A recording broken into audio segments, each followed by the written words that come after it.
put a smile on your face when you're moving from place to place. Good morning, good morning, morning, good morning, morning. Good morning, viewers, and welcome to Tobago Updates Morning Show. It is Friday, 24th of April, 2026. I am your host, Vanessa Ortiz, and I am joined in studio by Alex Brown. Good morning, and welcome to you, Alex. Good morning, Vanessa. Thank you. Good morning, viewers. Good morning, good morning, good morning. I want to say thank you to our viewers who are joining us locally, regionally, and internationally. Thank you for staying tuned with us on YouTube, Facebook, AMPLIA, Flow, and Digicel. Before we get any further in the programming this morning, we head on over to news in 90 seconds. Your news in 90 seconds starts now for Friday, April 24th, 2026. The Tobago House of Assembly has successfully secured an emergency injunction following the tragic death of 7-year-old Angelica Jogi. This legal move effectively grounds commercial jet ski operations in key bathing zones, providing the THA with immediate power to halt reckless activity while broader regulations are finalized. Chief Secretary Fali Augustine noted that the injunction is a necessary shield to protect lives while the island mourns. The Tobago House of Assembly officially passed the Tobago Marine Park Bill 2026 yesterday. The legislation now heads to the National Parliament to be enacted into law. In a surprising turn, Unity of the People leader Nkosi Phillips has responded, noting that the bill incorporates several safety recommendations previously suggested by their party. Former Minority Leader Kelvin Morris supports the bill, but emphasized that passing laws is only half of the battle. Strict enforcement must follow. And finally, the Fraud Squad and the Housing Development Corporation are warning the public about a heartless housing scam. Criminals are using Facebook ads to offer low-cost homes, demanding upfront payments of up to $13,000 via WhatsApp and Gmail. The HDC reminds everyone application forms are always free. Legitimate payments only happen at the cashier's unit in Port of Spain. If anyone claims they can speed up your application for a fee, report them to the police immediately. And that was your news in 90 seconds. Tune in again at 6:30 p.m. for our full newscast. Alex, we're seeing fraud. We're seeing the Marine Park Bill being enacted yesterday. They wanted to go to the parliament for it to be enacted into law, and also the receipt of the injunction in the meantime until that. Let's start with the issue of fraud. When are we going to stop? I mean, we've had, and somehow there seems to be an unscrupulous group who will prey mercilessly on people's, in some cases, desperate desire for their own housing, and you take advantage of that and rid people of hard-earned money because they're trying to secure a home. Folks, we need to stop treating each other this way. I mean, apart from the fact that we have to be wise enough and understand the processes that guide things in the country, we just have to stop the criminal activity. That fraud too is a crime, not only the guns and drugs. Fraud is also crime, and we need to stop. You know, interestingly enough, I always say the time and effort that these individuals put in to creating these schemes, why aren't they using their brains for the same capacity to probably create a business, to probably elevate themselves? Why is it the probably first it's going thing? to take too long? Oh Jesus, no! I don't agree with that statement, Alex. No, I think it's I'm just. not saying I agree with I think it's just a lack of initiative in terms of choosing to go on a better path. But let's be honest, Vanessa. Trinidad and Tobago is not the easiest place to do business, to do startup business legitimately. It's not. It's not an endorsement of crime, but I think we also have to look at ways to make crime unattractive. And I think some of our processes may lend to crime appearing attractive to those who are so inclined.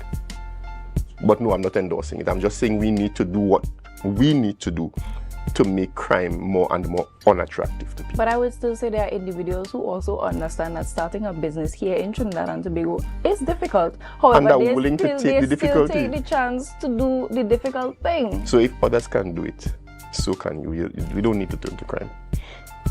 The emergency injunction is an interesting development. It tells that what we heard previously, that there are laws and they may not necessarily have been accurate. Because if there were laws, then there would be no need or very little likelihood, in my opinion, to seek, let alone get an injunction to prevent the operators. So it tells us that there was a gap that needs yet to be filled. And the actions of the THA yesterday to have the Marine Park bill at least passed in the House and then transmitted to Parliament is a good step. I smiled at two comments that were given in response to that. Leader of the, why am I forgetting the party's name? Unity of the People, saying that including the bill are ideas from their party, and I am happy to hear that. Former minority leader Kelvin Morris saying he supports, which I am happy to hear, because in my mind there are some things that transcend parties and politics. Yes, indeed. And I agree as well that, excuse me, the passing of the bill is one thing, but I think Trinidad and Tobago has a woeful history of lack of enforcement, and I'm hoping that this is not going to go that way. And as you said, in terms of party politics, and I always say in terms of individuals being in the opposition, it isn't always a call to just obstruct for the sake of obstruction. And last night as well, in the news, opposition leader Penelope Beckles-Robinson, she also mentioned that her party isn't about obstructing for the sake of obstructing. If this is something that is really going to be beneficial for the people, there's no ground to stand on to obstruct if it is we know that going forward this helps to save another life. This is also in terms of prevention and also really putting those measures in place to ensure that something of this nature does not happen in the way that it did another time. So I'm really happy about this injunction being put in place, that they can really get the time to put in the work that is necessary for the relevant regulations, the relevant policing of these areas to really be put into effect. There may be some hope for us yet. There may be some hope. Now, we are moving further along into our programming this morning. We head on over to the celebratory segment of our morning. It's our birthday shoutouts. And I'm going to hand it over to Alex for Alex to start this morning. Our first birthday shoutout goes to Louise McKenna. Or is it Lois? I think I'm it's hoping Lois. that it's Lois. I think it's Lois Lois. McKenna. We wish you a very, very happy birthday. There's a nice smile on your face. We hope that your smile is going to be the smile that permeates your day, that is going to start a year of favor and blessings from the Almighty, a year of peace, a year of productivity, a year of continued blessings. Happy birthday, Lois. Up next, we have Dr. Delia Bernard. Happy birthday to you. We're seeing yet another vibrant smile, Alex. We hope that today is just as bright. You spend it with those who love, cherish, and appreciate you, and wishing you all the best going forward in your new year, and that God continues to richly bless you. For those of you who did not make it on our birthday lineup this morning, we want to say happy birthday to you, and we hope you have a spirit-filled day, a day filled with joy and laughter. Alex, what's up for our viewers in terms of the rundown this morning? This morning, Tobago Water and Trails Association. I'm not going to tell you more about that, but I'm certain it's something you're going to look forward to. We continue to talk about current activities on the island, and Tobago Water and Trails Association will share their positions with us. And following them, we talk sport. It's Friday. It is Friday. Sport. So stay tuned, viewers. You're going to enjoy the morning. Up next, viewers, we have Ricardo Alfred Marine Surveyor, and he's joined by Alvin Douglas. We're talking Tobago Water Trails Association. Stay tuned and remember to share the live, share the live, share the live. We'll be right back.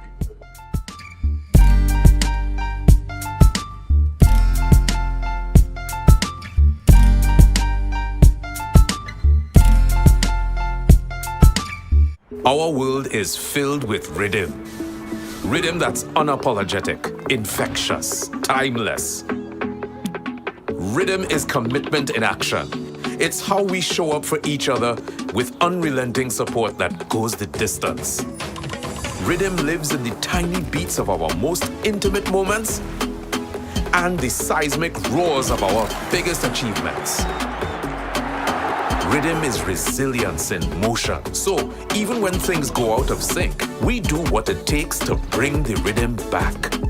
At Flow, we understand your rhythm because we live it. That's why we're dedicated to building a network as resilient as you, with a team of familiar faces working every day to keep you on beat. You're at the heart of everything we do, and our commitment is to keep your rhythm flowing, no matter what.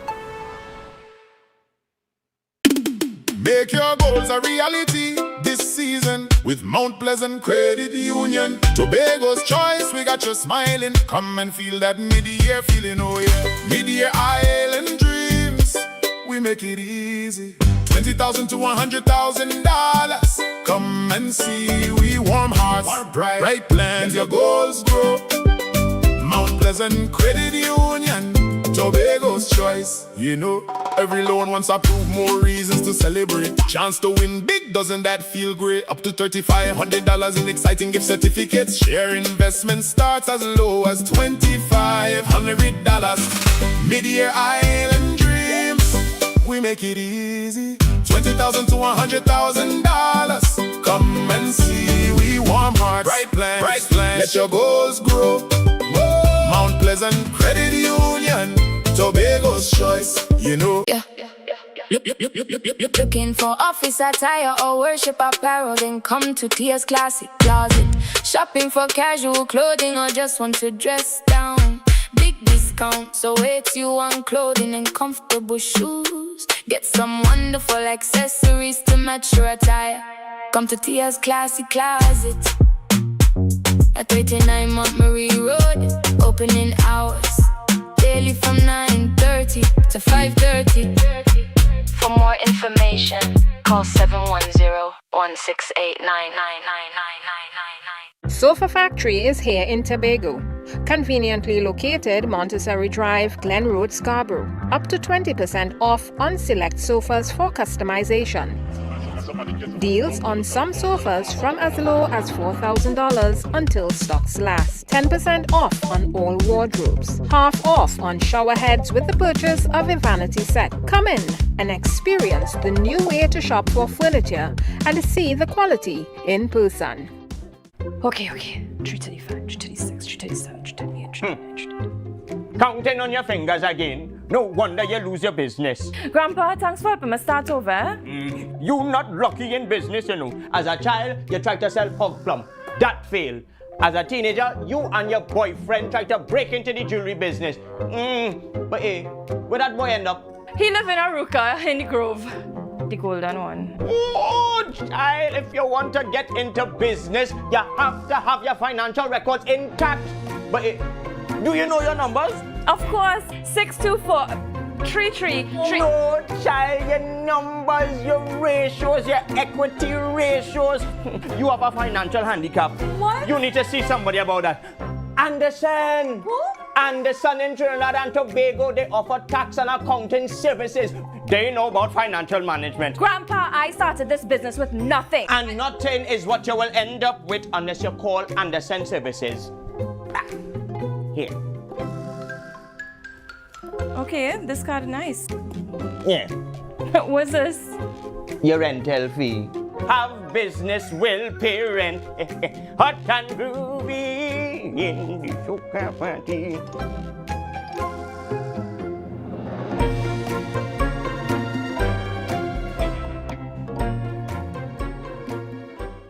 Okay, I find you taking long to play the card. I'm all to you. I'm all in time, so good, but. Yo, what school you went by? Diane Bishops, boy. Bishops? Yeah, sure, one of the baddest has come out of Bishops, sir. The baddest? But telling her, boy. When the baddest? Why one night and life and I is the baddest? Boy, Bishops is the best, boy. Yo, what's going on with Tola? What's going on? It's only one way to settle this. We'll be live on Youth Voice TV where I, your host, Multibass, will be hosting the Rep Your School DJ competition where DJs will go head-to-head in a crazy battle. To secure the title, we have cash prizes of $10,000 to come out and win and a lot of amazing prizes. Guys, what are you waiting for? Let me come out, come and showcase your skills. Come, let me do some jobs. So guys, there are two categories for DJs that are out of school up to 35 years. And for the DJs that are currently in school, it must be up to 19 years of age. So guys, get ready. It's all about Rep Your School. It's all about the DJ competition. Who will bring the best vibes? Who can control the crowd? And who will earn the bragging rights? you get a chance to be a part and witness the rise of the new DJ generation. So this is Youth Voice, Rep Your School DJ, live on Tobago Updates. Stay tuned. Youth Voice, Rep Your School DJ competition. Rep Your School.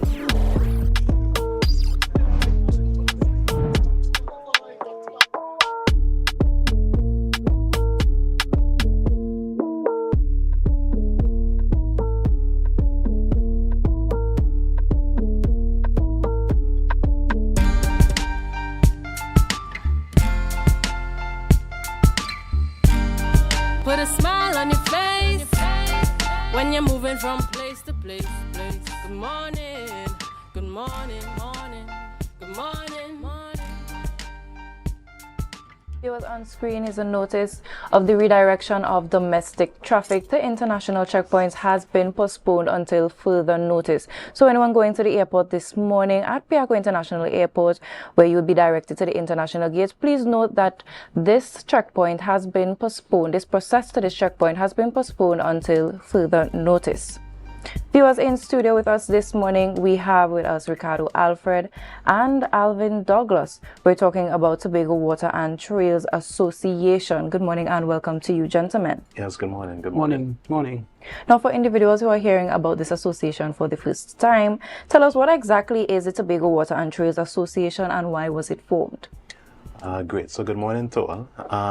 Basically, the Tobago and Water Trails Association was an initiative, that we were speaking about, a group of us who in the maritime field, in terms of bringing everybody together, which is the vendors, the reef boats, jet skis, ATVs.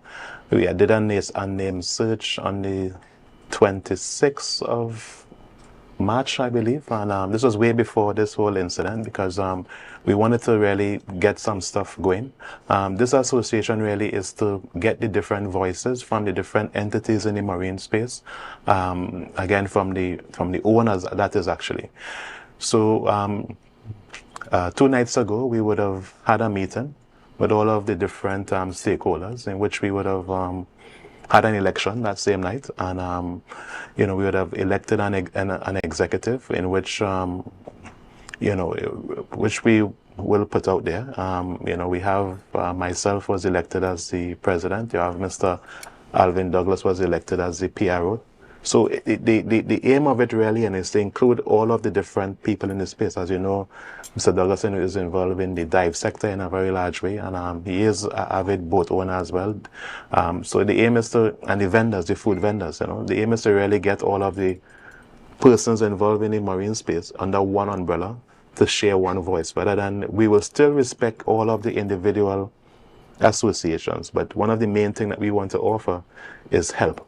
Meaning that to the police or the Coast Guard, whoever the authorities are, in terms of providing some assets, meaning that we will provide a jet ski trailer or a boat trailer in which they could actually remove some of the persons, who are found to be rogue. We want to provide some training to our members, financial training that is, through various banks, where we could actually speak to some of the members and the employees to get them involved and be more financially smart, and also training, in which I would have done some training as well with the police in terms of training how to charge the different maritime laws as relates to what a uniform officer can do within the law. And then you have Mr. Douglas, who is very versed in terms of that level, in terms of persons entering in the water, how to be able to swim and even dive and all these different things. So you want to give all of this, the authorities or the enforcement, some assets that they would need in terms of enforcing some of these behavior among our fellow colleagues. Now, based on what you have said so far, it tells me that this association's goal, most and foremost, is to have a partnership with the law enforcement, yes, to ensure that going forward, especially with the situation that occurred recently, that they have the tools necessary to also aid in the fight against crime, especially when it comes to our waters.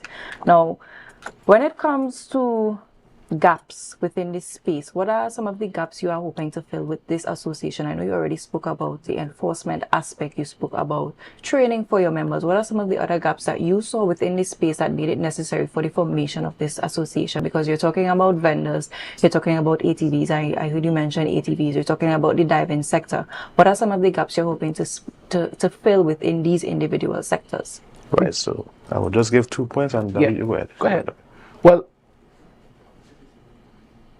basically, there is a gap between the tourism industry and the stakeholders, especially in the marine sector. And this sector is by far probably the most consistent and the largest sector in the tourism sphere. It's also the most specialized. And what we want is to collaborate with the Tobago House of Assemblies to allow the specialists to do all the heavy lifting by forming an association, bringing the members together. Because we have to understand, in every industry there's gonna be rogue people. If there is no structure, there's no management.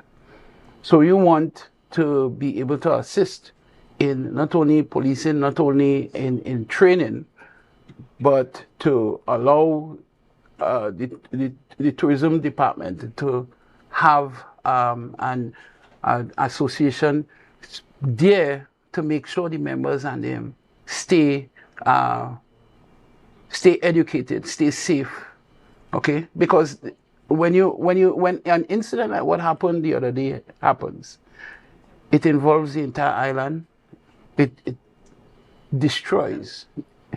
It could potentially destroy the tourism industry, and nobody wants that. Okay, so we want to make sure that everybody, we don't have a knee-jerk reaction to the incident, that we plan it out. We want people to recognize that it's not only the Buccoo Reef area, but it's Tobago on the whole. There's activities not only in the Buccoo Reef, but in Stowbay, at Castara, all over the island. And what you need is an association of professionals to treat with that. Yeah? Yeah, so one of the intention as well is to provide also to our members some level of financial liability as well. So what we want to offer, and to in conversations with the authorities, the THA that is to provide to our members, if an incident like this happen, our members will be covered by a coverage that we are going to stand by, for our members, that is anyway, financially. So let's say a family is in some sort of difficulty as a resulting from an incident, we are going to be coming out and say, listen, here's X amount of dollars to take care of your family. Should it exhaust what we have in the cadre, the owner is solely responsible. Really and truly, the owners is responsible for the behavior of the employees. So we really want to get into that in terms of training these young workers, in terms of understanding conflict resolution, anger management, financial training as well, because we cannot leave them out, And this is not just for the jet skiers. As I said, it's for the boat owners, the ATVs, and for the vendors. The vendors are on board with us. We have a lot of them in the executive as well, where they want to be able to have a very safe trade in terms of having their food badge, where they cook on is safe for the public. If there's any allergies or any food poisoning, we again want to have that conversation with the persons who are affected as well, so that there is some level of accountability on our side for our members. So we are providing that type of thing. And again, for the law enforcement side of it, is understanding the maritime laws and what they can and can't do within the laws. So we want to give them that as well. Because it affects everybody. I mean, we are owners of some of these same assets, and we want to be able to not let people be afraid of these assets, but for them to want to understand that, listen, there's a now safe environment. These are what you do. Persons will have their license and all these different things, and bring them into that level of comfort back again. Now, you've spoken about maritime laws and your possible and future collaborations with the police service as it relates to charging and dealing with these rogue elements. What are some of the laws in your observation and your perspective based on incidents that has happened recently and in the past that you think they still need to tap into and that you would be bringing to the table to ensure going forward? These things are, we have what you call a way that we move forward and ensure that the justice that we want is served. Right, so as a maritime surveyor and someone who have extensive training in the maritime sector, you know, right up to the level of masters and stuff like that, what I would want them to understand, and I've done many training with the police service, is that one, what a uniform officer can do. So currently, we have different nautical miles that governs Trinidad and Tobago. 1 nautical mile being more than a land mile. A land mile is only 1,610 meters. A nautical mile is 1,852 meters. So it's longer. Up to 200 nautical miles, that covers the jurisdiction of Trinidad and Tobago. And the good part about all of this, the persons who govern those laws of Trinidad and Tobago up to that point is the Trinidad and Tobago police, both land and sea. In the past, they used to have a marine unit. In Trinidad, I believe there's a riverine unit that they have. So it's to get those type of officers who are trained in the art of water. Let me just say that.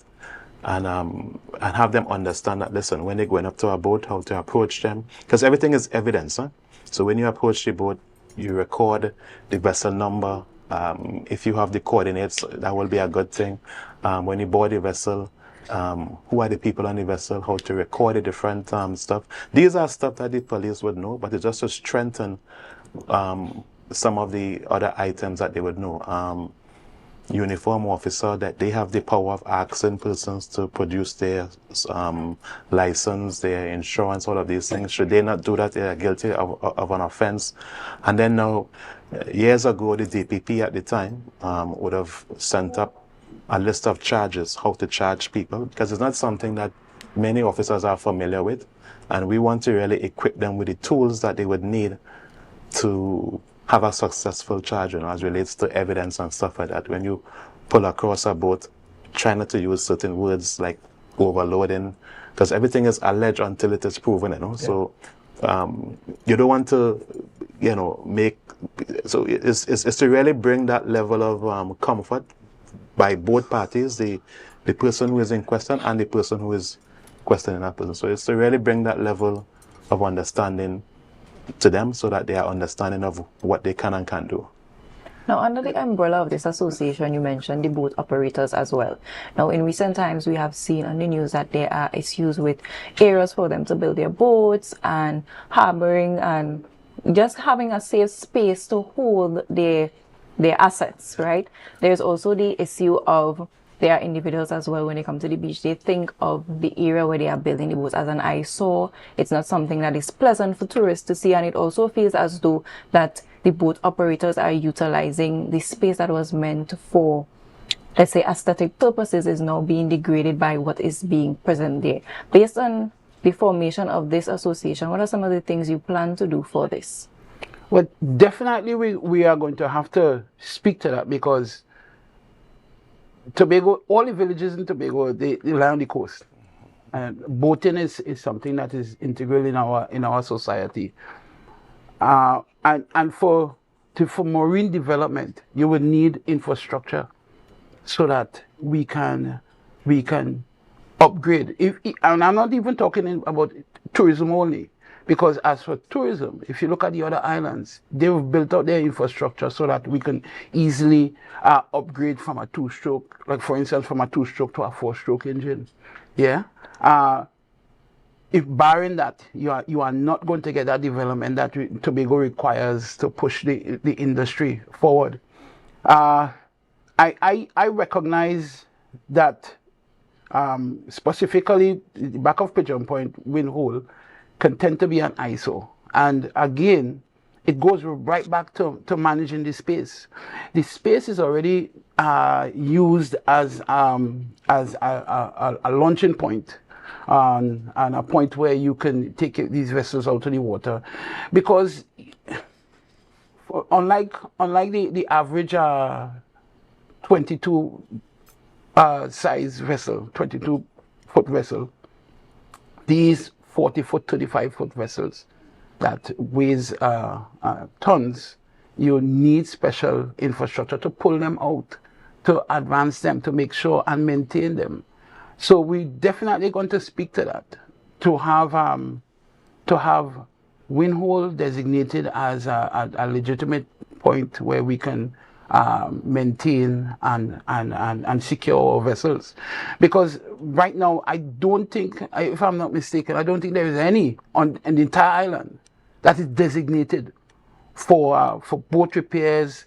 Remember, there are storms that get close to us, and this is one of the points that people have to understand. That Boku Reef area is used as a shelter for that side of the island in the unlikely event of a storm.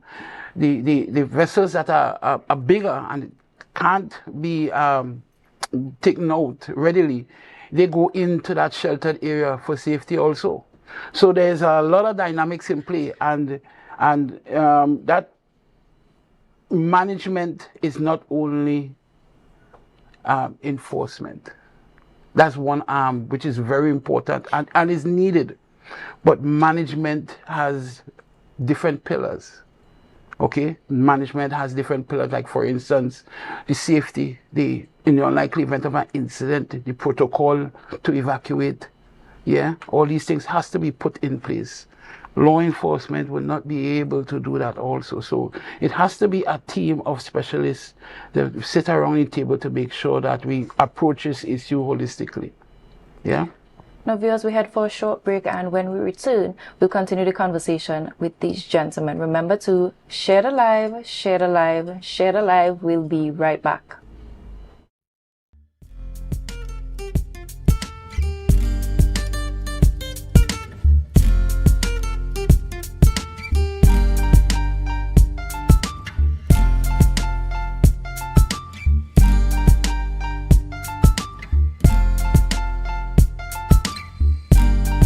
Sofa Factory is here in Tobago.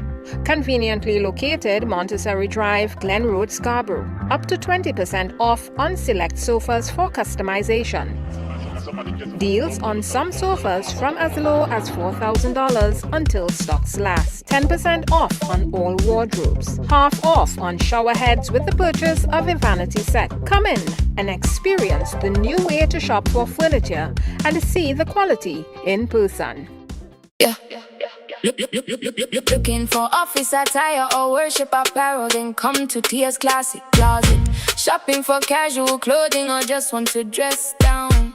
Big discount, so it's you on clothing and comfortable shoes. Get some wonderful accessories to match your attire. Come to Tia's Classic Closet at 39 Montgomery Road. Opening hours daily from 9:30 to 5:30. For more information, call 710-168-9999. Put a smile on your face when you're moving from place to place. Good morning, good morning, morning, good morning, morning.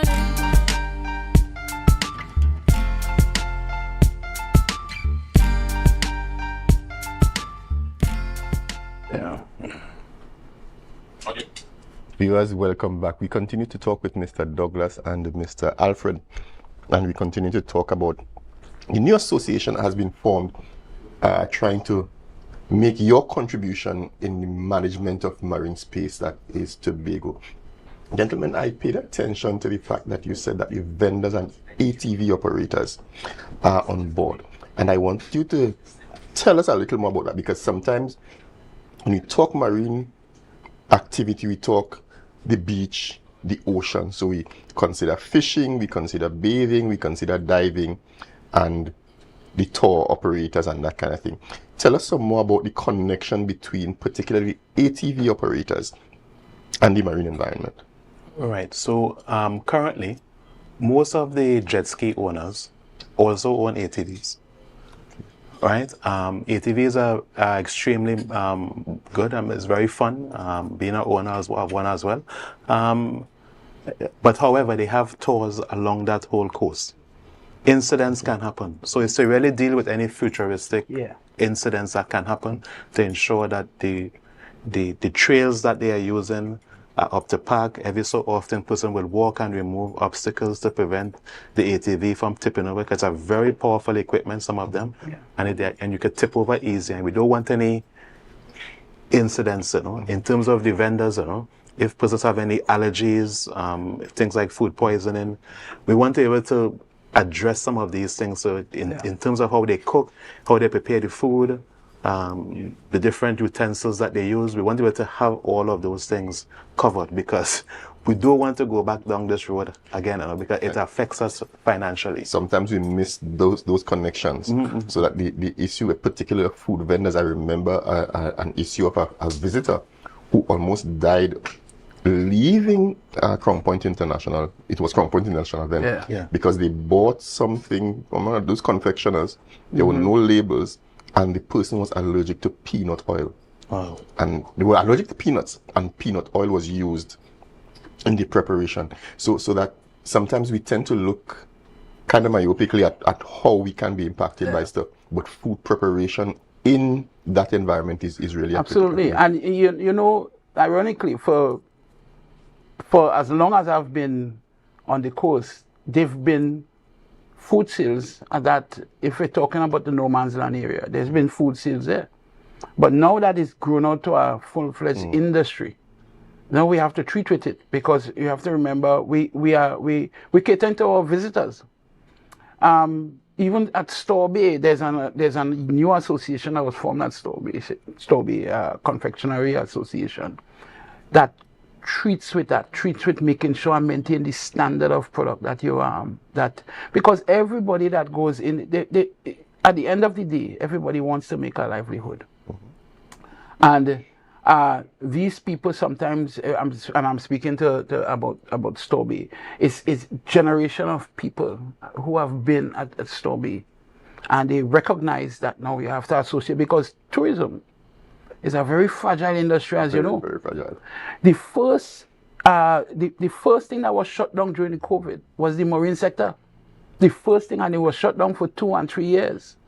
Yeah, and some of these people, there were no other means, no subvention, no way of getting, because they are looked upon as people who just trying to eat the food, make a living. But people have been making that their livelihood for years. Okay. So again, the association treats with that too, because there are people in this fair that are rogue elements. We must admit that, but the majority, I would tell you, are people who just wants to make a living. And your objective is to help them do it right. Of course. Yes, something else that crossed my mind. The trails. What relationship, if any, do you envisage with, for example, the Division of Forestry? That would, because to my mind, they would have some expertise in terms of trails and the safety of trails. What do you envisage to be the relationship between the association and the So currently what has happened, one of our members, I know that he would have reached out to the secretary via in-hand letter, seeking permission first, because we want to do this thing properly. So the first is to get the permission, and then now we can have the conversation, meaning that what do people like? So the trails must be clear of any obstructions. The trails must be free of any encumbrances from any landowners or any issues with that type of thing. You don't want that type of interaction. An issue as well. So it's to have them kind of conversations and to give them the necessary permission. And through the association as well, they will get that coverage. Because,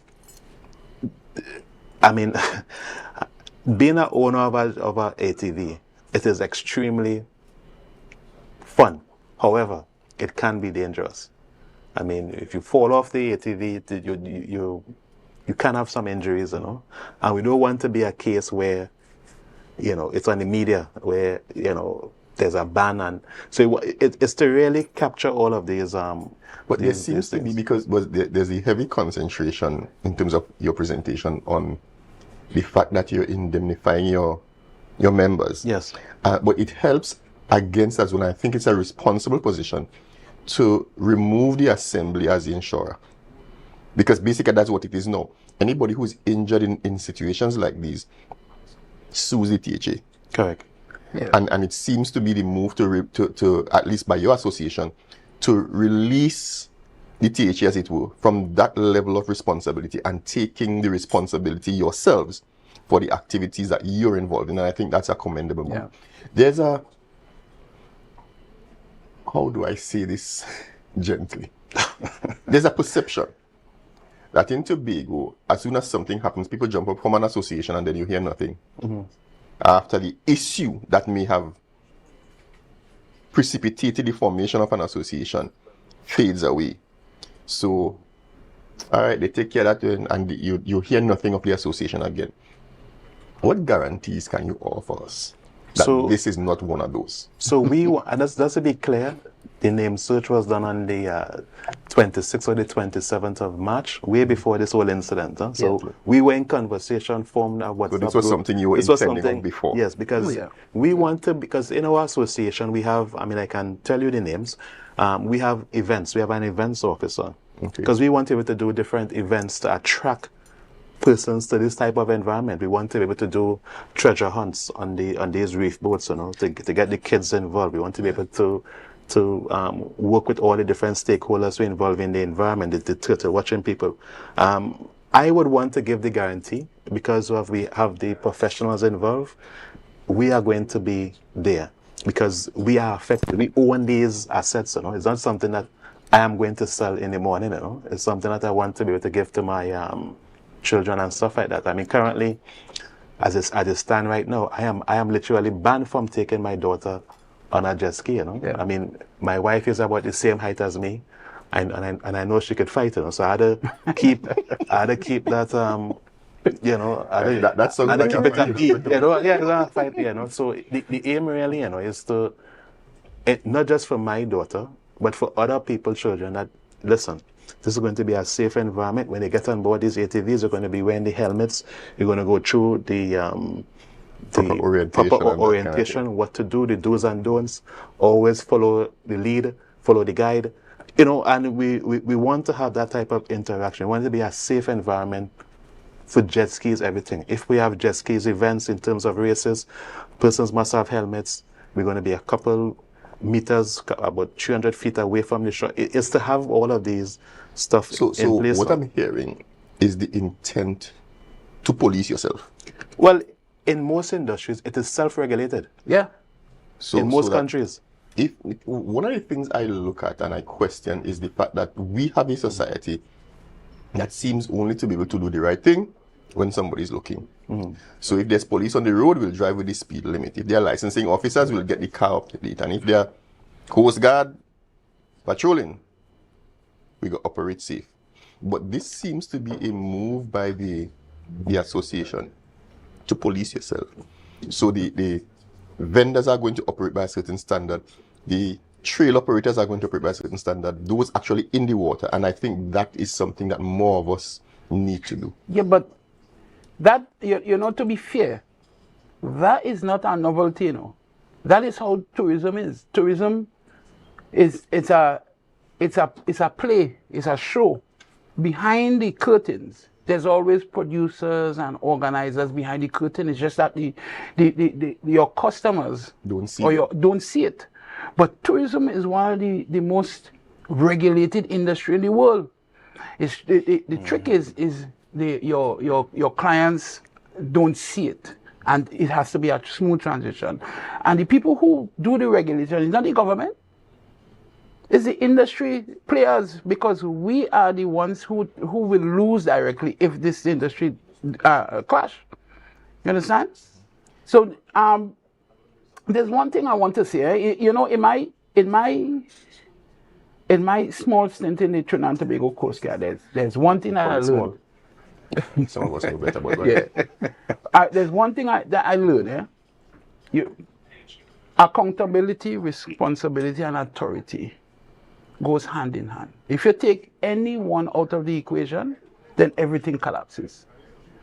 So we want to assist the Tobago House of Assembly because they may have the authority Okay?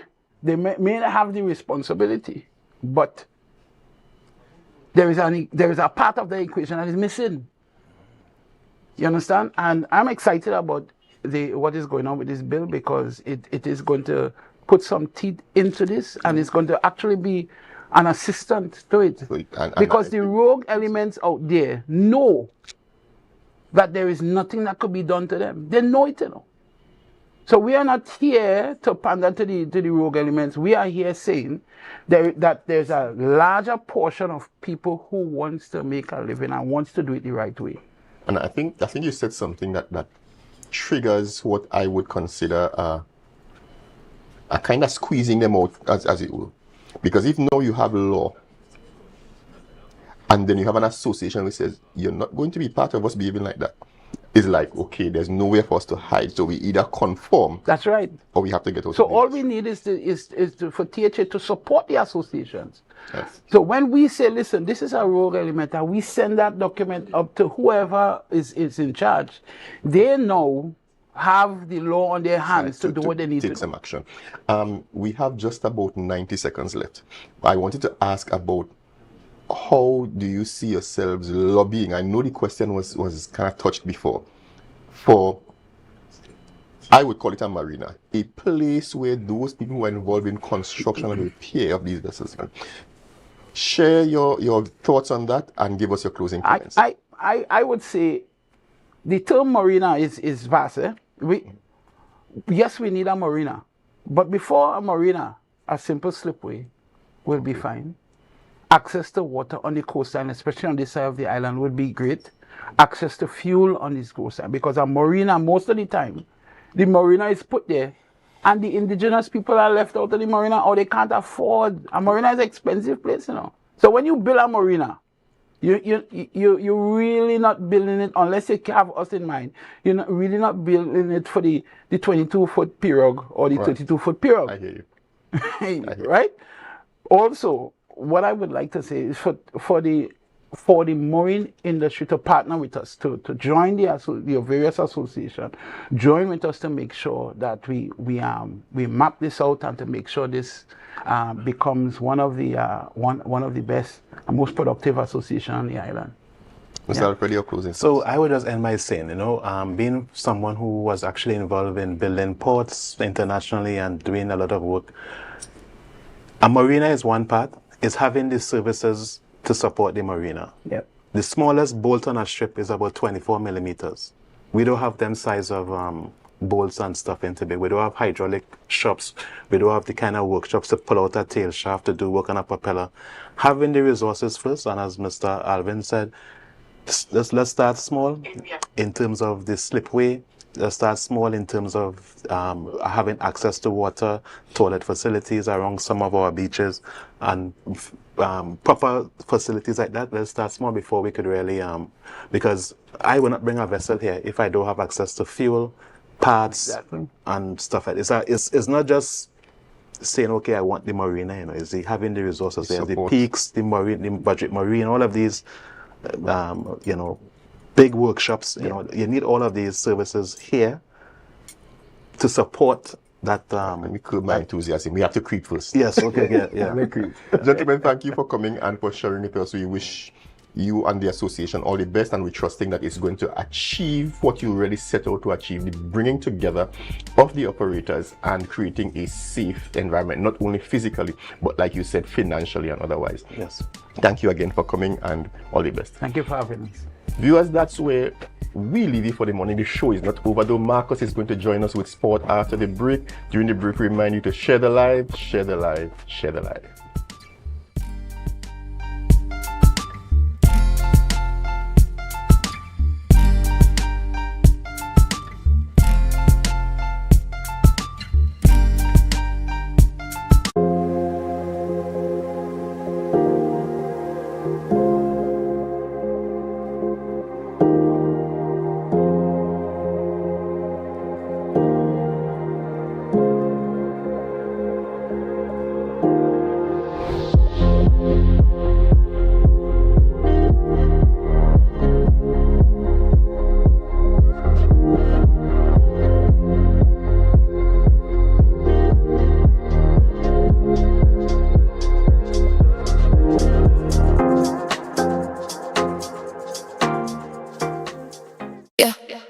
Looking for office attire or worship apparel, then come to TS Classic Closet.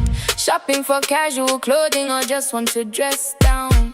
Big discount, so wait you on clothing and comfortable shoes. Get some wonderful accessories to match your attire. Come to TS Classic Closet at 39 Montgomery Road. Opening hours daily from 9:30 to 5:30.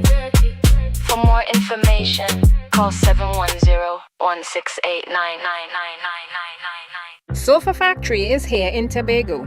Conveniently located Montessori Drive, Glen Road, Scarborough. Up to 20% off on select sofas for customization. Deals on some sofas from as low as $4,000 until stocks last. 10% off on all wardrobes. Half off on shower heads with the purchase of a vanity set. Come in and experience the new way to shop for furniture and see the quality in person.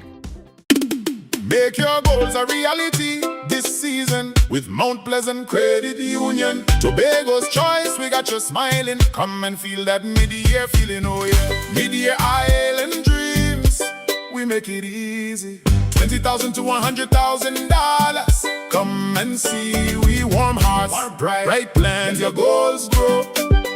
Mount Pleasant Credit Union, Tobago's choice. You know, every loan wants approved, more reasons to celebrate. Chance to win big, doesn't that feel great? Up to $3,500 in exciting gift certificates. Share investment starts as low as $2,500. Mid-year island dreams, we make it easy. $20,000 to $100,000. Come and see, we warm hearts, bright plans. Let your goals grow.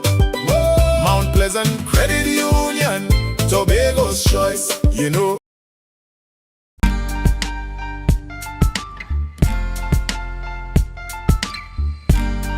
Put a smile on your face when you're moving from place to place. Good morning, good morning, morning, good morning, morning.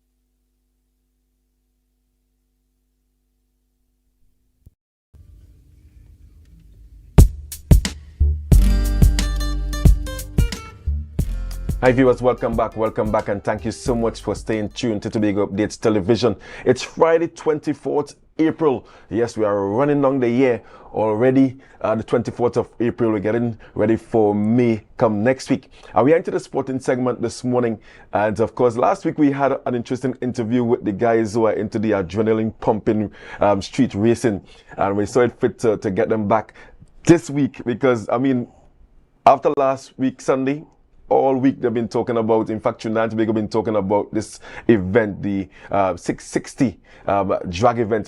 Should I call it a drag event? Well, I have Randall Thomas again with me this morning in studio.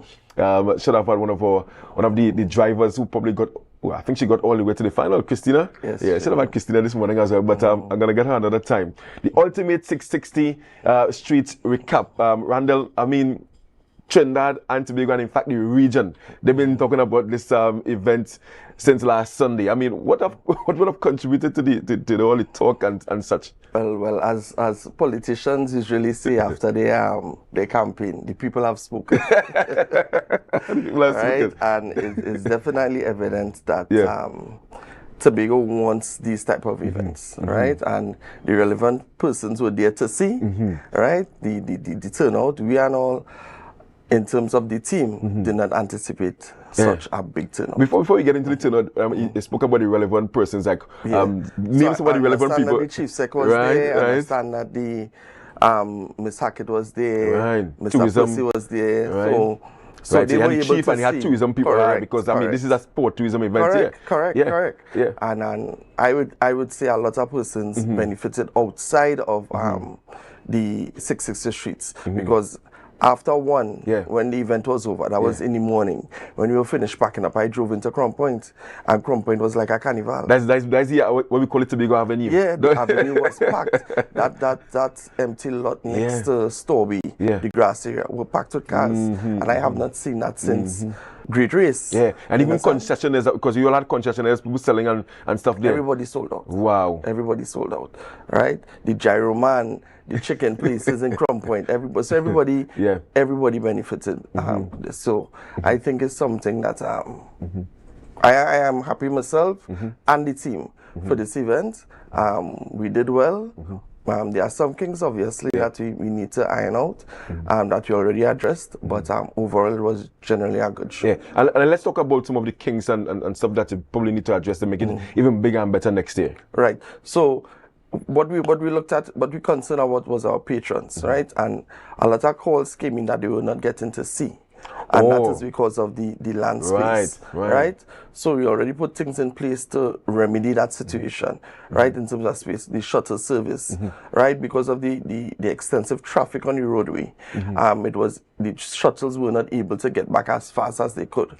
So you had some persons waiting a bit in the sun. So, you know, those slight complaints, but overall, while people mention it, they had no issue about the event. Yeah, and you think this is because you guys probably anticipated probably only have 500, 800? Yeah, well, that's it. We thought we were on top of things because we had everything strategically planned, right? But we realized that we have to go into more in-depth planning for something like this. And as I said in the beginning, the people have spoken. So it's an estimated crowd? I would say probably about 4,000. Wow. Yeah. I would say about that. Wow. Yeah. So, and then you charge like $40? Yeah. Well, you know, some persons were dynamic. I understand it to be some persons were dynamic. I understand it to be a culture. Right? And but the police and the fire service, they worked with us. Even in terms of crowd control, I really want to thank the Trinidad and Tobago fire service.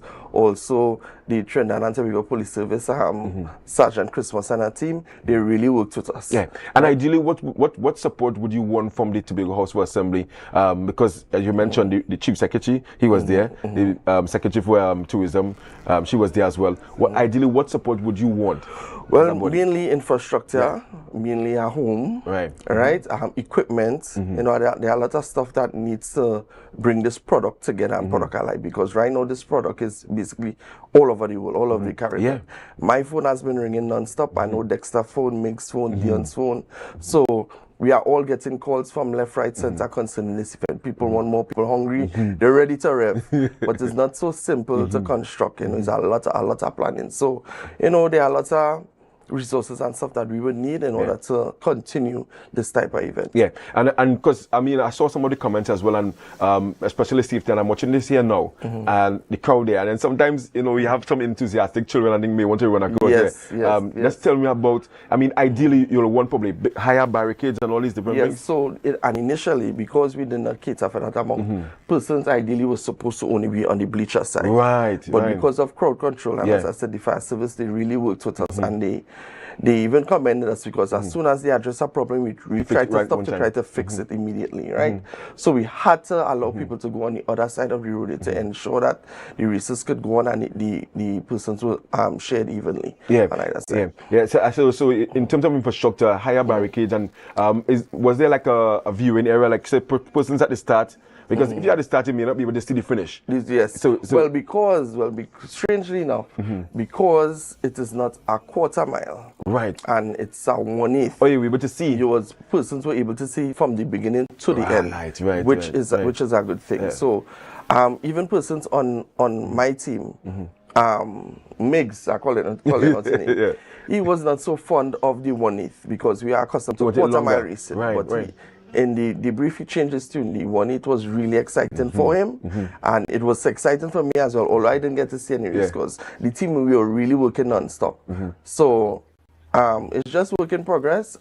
As I said, relevant persons were there to see the stuff that we need, and we're going to address them, and we're going to tell them that the stuff that we need, and hope that we get the assistance. And you spoke about the 1/8 and then the quarter mile, right? I mean, as a racer, you will probably prefer the longer one because the car get to build up in that sense? Yes, so for me, I like the quarter because you are allowed to make mistakes in the beginning. So if you make a mistake, you still have a way to correct your mistake. When you 1/8, it's highly unlikely that you make a mistake and you catch back your opponent. So because I saw, I think that was the final. Like, I don't know the cars, right? Yeah. It was a white and a black one. I think that was the final. Christina, who is a Tobagonian, right? And Panther, who is a Trinidadian. And he got on faster than her. Yes.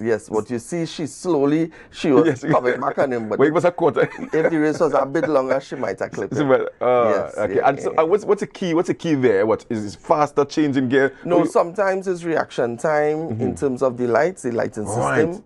Or how you stage your vehicle, if your vehicle was staged properly. So sometimes the other driver has a more faster reaction time than the other. So and this is a race here, right? This is a race here. So and what car is he driving? The white one. What car is that one? The white car is Panther. He's from Trinidad, and Christina, the female driver, she's from Tobago. She's driving the black Skyline, the R35. Why Skyline? And she was the only female driver. Only the sole female driver, and the Tobago's favorite. Tobago's favorite. Yes, definitely. So take me through. Let's do no. So right now they are calling on the guys up on the line for them to stage their cars for the lights to go on. Right. This is the final race. This is the final race, right? So you see 2 yellow lights come out, that means you're staged and you're ready. Right. And then it run down to Oh, so he jumped. Correct. So you see Christina got a late start. She got a late start. But you see her car is coming. You see how fast her car is coming up? Wow. Yes, but he jumped in there, boy. I mean, he was ready. He was ready. And it so happened after that, the crowd came on the thing. Is that allowed? Correct. No, it is not allowed. So that is why I mentioned before. Yeah. There's some stuff that we really need to iron out. And again, we really did not cater for that amount of persons. Right. So for the next event, we are going to ensure that all those stuff are covered. Yeah. And in terms of the participants, how many participants you had on the day? Participants on the day would have been nearing about 52. 52. Because I remember last week you told me that you had 50 registered and then had about 20 in the waiting. Right. And out of that 52, it had about probably 10 who could not compete because the car was not ready. Yeah. And as they couldn't compete, somebody came. They took the spots. People came in the morning, waited. Anybody didn't come, Randall, anybody didn't come. Yeah. Okay, Marcus didn't come, okay, I'm taking it. So the spots were definitely filled. Yes, and so let's go to the day's event, right? How did you arrive at Christina and the other guy there? I mean, in terms of the qualifying. So what they did, they ran all the cars and they rank them from the fastest time to the slowest time. Right. And then they put them into classes. So Christina and this guy, these were one of the fastest attack vehicles, right? So on their knockout period, they were the last two. So that is the fastest and the second fastest. Right? So he was the fastest. He was the fastest. And Christina was okay. Yes. So they were battling now to see who would take home the championship. And evidently, Mr. Panther. And this was what bragging rights. The prizes are yeah, of course, prizes. All prizes for each category. There were prizes, hampers, right? So definitely. So you see. Oh right. Right. So this again. So usually we supposed to have a return lane to come back down to the base. But because there's no return lane, you have to pause the races to bring down back the cars that were raced. You understand? So there's a lot of stuff that need infrastructure to be done in order to have it seamless. So given that this was the first time you guys hosting this Ultimate 660 Street recap. I mean, where did you get the knowledge in terms of, like you mentioned there, to have it well organized like this? You have crowd control, you have the cars coming down in one lane and going back up. Is there someone on your team that would have had that experience outside? Well, as I said, because most of us on the team are drag racers, it was easy for us to dissect and to understand what is needed for the event to push through, right? There were some challenges just like this instant, but we decided we will stop the races. I was driving the vehicle to the front and bring back the persons to the start race. Yeah, and of course, there's no I in team. I mean, I wanted to talk about your team, the guys behind this wonderful initiative. My team is resilient. My team is the best team, and My team, we had to multitask. We had so many roles on that day. Dexter had to MC, Dexter had to handle crowd control. Best MC, man, Dexter. Yeah. Right? I didn't see a race. I saw the last race. That was the Christina Panther race because as up and down, Dion, Sanisha, who was not well the day, she came out, makes the entire team. They did a marvelous job. And even our support staff, Mr. Bronco, you know, we had a lot of support. As I said, the team did their best, and I think we should give ourselves a clap for the event. That's really fantastic. In terms of you know, the remainder of the year, what's next for you guys? Right. So up next on the calendar is King of the Hill. However, we have a little secret. I don't want to let it out of the bag yet. So viewers have to, is my camera there? Viewers have to stay tuned to the TMA page, Instagram page, Facebook page. We have a little surprise, but I can't let it out. But they're gonna enjoy the surprise. Of course. Anything that the Tobago Motorsport Association bring forward is going to be enjoyable and they're going to be entertained. So what date is the King of the Hill? King of the Hill is the 22nd, I think, of November. I think that is the set date. That is the set date for King of the Hill. That is on Belmont Road.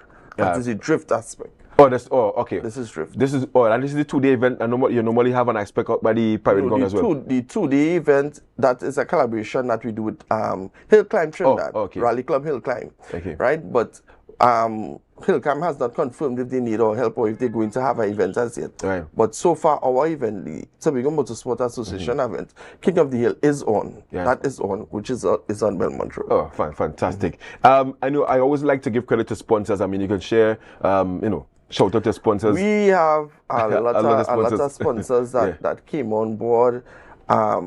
It's too much to mention, but you know yourselves. I want to thank the sponsors again because we couldn't do it today because there's a lot. The cost is a lot. Police is a lot. Fire is a lot. You know, infrastructure, meals, trophies. It's a lot of logistics, and without the sponsors, we couldn't do it. We couldn't do it, right? So I publicly from the TMA want to thank all the sponsors for coming on board and continue to support us in our endeavors. Fantastic. And if you have to describe the event in one word, what would that be? Epic, yes, EPIC. EPIC. If you missed it, trust me, you missed that shit. Fantastic. I mean, I've seen all the reels, Instagram, TikTok, WhatsApp. I mean, I think it was a wonderful initiative. All those vloggers and stuff all day and videos. Every day again, a new video. So it was really good. You guys are definitely onto something. And I think that the young people like them kind of the roar of the engines and the speed. Young and old. Yeah, I saw a story yesterday that Ghana has this some GT event coming up as well. That's a big thing. And I mean, hopefully sometime down the road Tobago can host something similar as well. Well, as you said that, as you talk about Ghana, persons from outside call me and they call Dexter as well. They want to build a car here to enter the event here. Wow, so you see how far reach this stuff is. So people from outside ready to come and for hill climb or drift event. Persons are coming as well. Persons came last year and persons want to come again this year. So people are coming on and people are interested and people are coming. Fantastic. Let me commend you guys on a wonderful job. And of course, thank the Almighty that no one was injured in any particular way. You know, everybody drove home as well. Everybody drove home as well. No accidents on the road. I'm very happy to hear that because no one they watch Fast and Furious, they like to do stupidness. But Randall, and to you and the team, Dexter, the guys, everybody, commendation on a wonderful job, and I really hope in the not too distant future, you know, you can get the home that you guys are looking for, because there is a market for the motorsport. Definitely, and not everybody into the football and the cricket and the basketball. Drag and legally come off the road and stop pushing me off the road illegally. So commendation once again. I'm looking forward to the next event. All right, guys, we've been chatting there with Randall Thomas out of the Tobago Motorsport Association. Coming up next, we have Good Morning Tobago. Do we have Nicole? Yes, we have Nicole up next with Good Morning Tobago. Guys, continue to stay safe on the roadway. Have a wonderful weekend. Marcus Daniel saying, I'm out. But don't forget to share the live. Allow me to introduce myself. Yes. Speed. I am Speed. 42 losers. I eat losers for breakfast.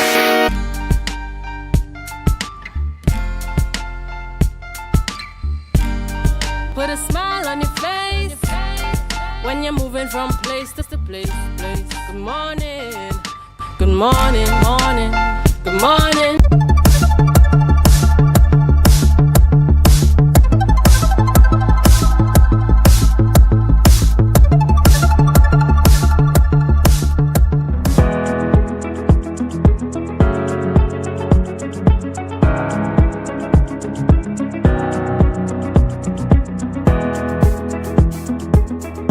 The Department of Labour work is primarily stable industrial relations climate. That's primarily it. But our work, when it comes to the workforce, is overall.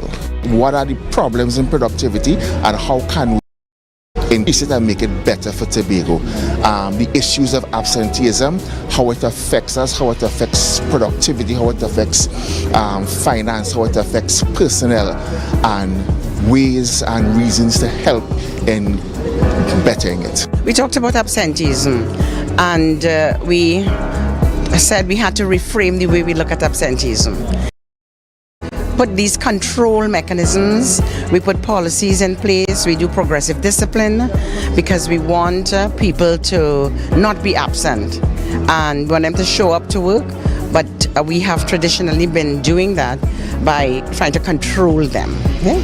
So we say let's shift that, let's reframe it, and let us try a culture of engagement where we create an environment where people want to come to work. One of the things is that sometimes people don't understand what their work is all about, right? They will come to work and the focus was trying to get a job. During the presentation, I asked the different groups, each table, to come up with 3 strategies from their point of view that can improve productivity in Tobago, and they all did. So one of the takeaways is that for each group we get, and there were 9 groups, right? So you get 9 by 3, 27. Although sometimes people may have reproduced some of these same ones before, but at the end of the day, what we got were ideas on how productivity can be increased in Tobago. We truly learned a lot, saw things from a lot of different perspectives and things that you could actually, at this stage, you're actually excited to try to implement, you know, because you actually saw things that are practical. This is good information, good information. I'm not saying no, but I mean, it's things we could look at for your immediate staff and stuff, but I think this program should have been like for heads, administrators, and so that they could put things in place for the staff. I look forward to having more of these forums because to me having a seminar that is concise and to the point and you know it meets the needs of the organizations throughout the THA, I think it was a necessary event. I hope that the persons who are here, they actually take the message back to the departments and you know we make it something and we make it a thing. But more importantly, I think that the ones who are here are responsible enough to know how the absenteeism affects the workplace. So the persons who are actually guilty of this, I would like for them to be here. The Department of Labour doors are always open. You can come to us and we'll provide you with as much information as possible.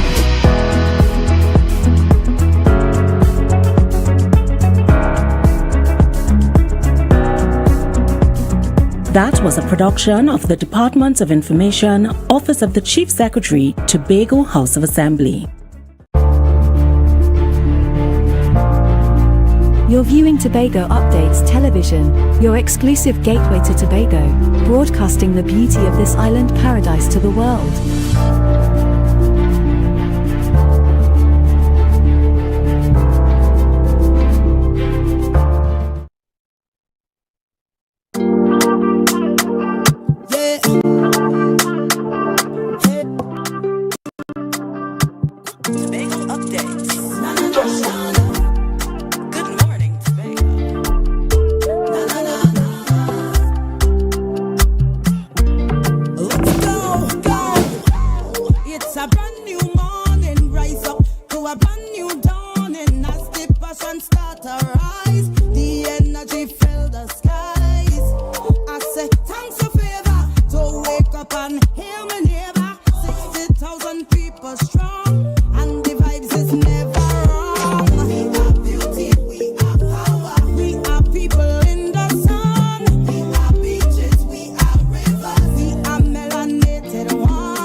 morning, Tobago. Thank you for joining us for today, Friday, the 24th of April, 2026.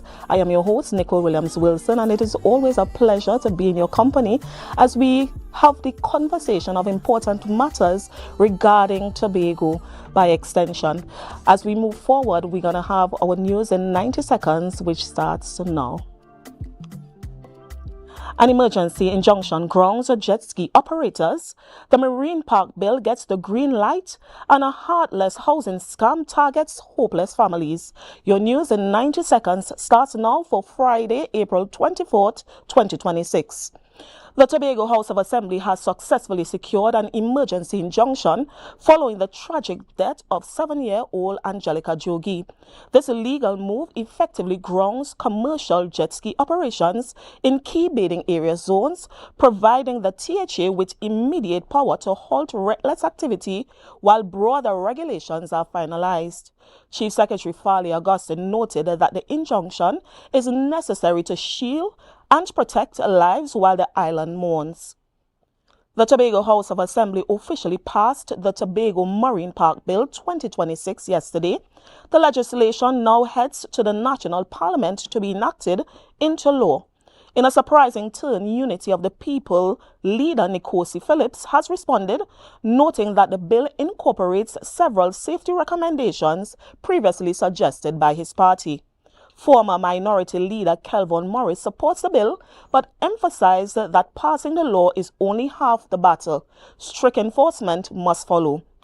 Finally, the Fraud Squad and the Housing Development Corporation are warning the public about a heartless housing scam. Criminals are using Facebook ads to offer low-cost homes, demanding upfront payment of up to $13,000 via WhatsApp and Gmail. The HDC reminds everyone application forms are always free. Legitimate payment only happens at the cashiers unit in Port of Spain. If anyone claims that they can speed up your application for free, report them to the police immediately. And that was your news in 90 seconds. So, viewers, at this time, as we continue the conversation, this morning we turn our attention to national importance as it relates to the state of emergency in Trinidad and Tobago that has been declared, and many questions has arose as it relates to safety, the rights of individuals, the law enforcement power. And joining us this morning, we have a very special individual, none other than Miss Eudine Job, and she's the former Minister of Culture and Tourism, and she's going to join in that conversation alongside the relocation of the Tobago terminal to the international launch. Well, this morning we saw recent developments as it relates to that opening. So we're going to continue the conversation, and she's going to chime in. So good morning, Miss Job. How are you this morning? Hi, good morning. Are you hearing me? I am hearing you loud and clear. It's always a pleasure. Okay, good morning, and thanks for having me. Good morning, Tobago. Good morning. It's always a pleasure to have you with us. Good morning. Tell us, state of emergency. Well,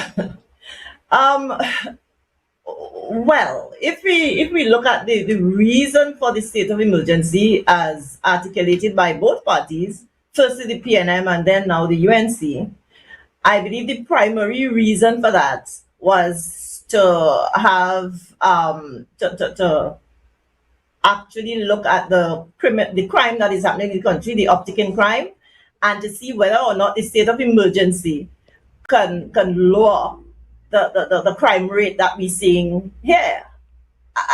Unfortunately, I do not believe that that state of emergency is working, because the murders are still continuing unabated, and not only just one person. I mean, we've seen that like 4 people and 3 people and triple murders and double murders happening. So the state of emergency is not working. But if we got to look at stemming the crime in this country, successive governments have not really looked at what causes the crime. And if we can't get to the root of that, we will never be able to stem what is happening. So what is causing crime in our country? One commentator years ago, and I totally disagreed with them, said that poverty is the cause of crime. And I said to him, if poverty is the cause of crime, then Tobago, most of us in Tobago would have been criminals. Correct. Okay? So it's not really poverty. Maybe the attitude to poverty, maybe. But if we go to the root of what is happening, we have a saying in Tobago that green leaf now rotten the same day for longer water. So we have to look backwards in order to determine what is happening here. One of the reasons that that's just my opinion, and it's just my opinion. They could come at me if they want. But one of the reasons that I always speak to is when all the children were sent to secondary schools. That's one of the reasons. There are so many others, but I want to talk about this one. When I think it was Kamla Prasad Bisesa at the time, who was the Minister of Education, and School for All came on the agenda. And all the children were sent to secondary school regardless of their situation.